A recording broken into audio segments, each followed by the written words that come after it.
और फरसा वाले बाबा केस में भड़के साधु संत करनी सेना ने भी की आवाज बुलंद। आरोपियों के एनकाउंटर की उठी मांग, गौरक्षकों का अपमान नहीं होगा बर्दाश्त। स्वामी आनंद स्वरूप ने भी उठाई फरसा बाबा केस में आवाज, बोली कैमरे पर एनकाउंटर को लेकर दो टुक बात, अब योगी करेंगे सारा हिसाब किताब।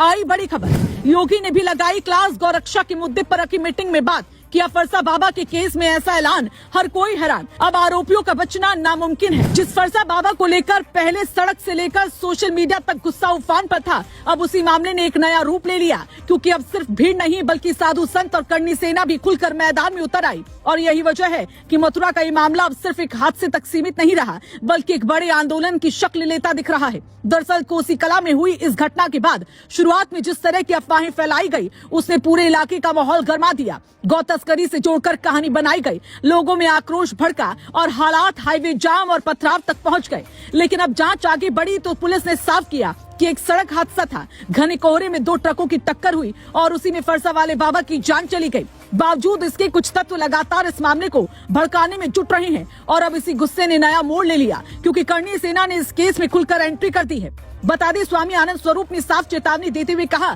कि अगर आरोपियों पर सख्त कार्रवाई नहीं हुई तो आंदोलन होगा। उन्होंने एनकाउंटर जैसी कड़ी कार्रवाई की मांग भी रख दी, जिससे मामला और ज्यादा गर्मा गया और पूरे प्रदेश में इसकी चर्चा तेज हो गई है। यानी अब मामला भावनाओं और कानून के बीच खड़ा नजर नहीं आ रहा। एक तरफ साधु संत और करनी सेना इस घटना को गौरक्षकों के सम्मान से जोड़कर देख रहे हैं, तो वहीं दूसरी तरफ प्रशासन जांच के आधार पर इसे हादसा बता रहा है। लेकिन इस पूरे घटनाक्रम में जो सबसे अहम है वो है सरकार का रुख, क्योंकि मुख्यमंत्री योगी आदित्यनाथ ने साफ शब्दों में कह दिया कि किसी भी दोषी को बख्शा नहीं जाएगा और कानून के दायरे में रहकर ही सख्त कार्रवाई की जाएगी। योगी ने अधिकारियों को स्पष्ट निर्देश दिए कि चाहे अफवाह फैलाने वाले हो या माहौल बिगाड़ने की कोशिश करने वाले, सभी के खिलाफ कड़ी कार्रवाई की जाए। यही वजह है कि अब तक 13 लोगों को गिरफ्तार किया जा चुका है और बाकी आरोपियों की तलाश तेजी से जारी है। साथ ही बाहर से आए कुछ लोगों की भूमिका भी अब जांच के दायरे में है, जिससे ये संकेत मिल रहा है कि मामला सिर्फ हादसे तक सीमित नहीं बल्कि इसके पीछे की गतिविधियों पर भी नजर रखी जा रही है। और यहीं पर योगी का सख्त एक्शन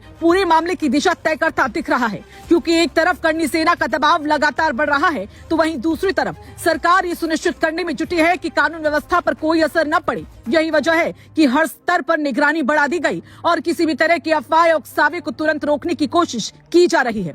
अब इस पूरे घटनाक्रम ने साफ कर दिया कि फरसा बाबा का मामला अब सिर्फ एक सड़क हादसे की जांच तक सीमित नहीं रहा, बल्कि एक बड़ा सामाजिक और राजनीतिक मुद्दा बन चुका है, जहां एक तरफ भावनाएं उफान पर है तो दूसरी तरफ प्रशासन सख्ती के साथ हालात को संभालने में जुटा हुआ है। फिलहाल नजरें इस बात पर टिकी हैं कि आगे क्या होता है। क्या करनी सेना अपने आंदोलन को और तेज करेगी या फिर सरकार के एक्शन से हालात पूरी तरह काबू में रहेंगे। लेकिन इतना तय है कि आने वाले दिनों में इस मामले में हर कदम बेहद अहम होगा और हर फैसले का असर पूरे प्रदेश की सियासत और माहौल पर साफ दिखाई देगा।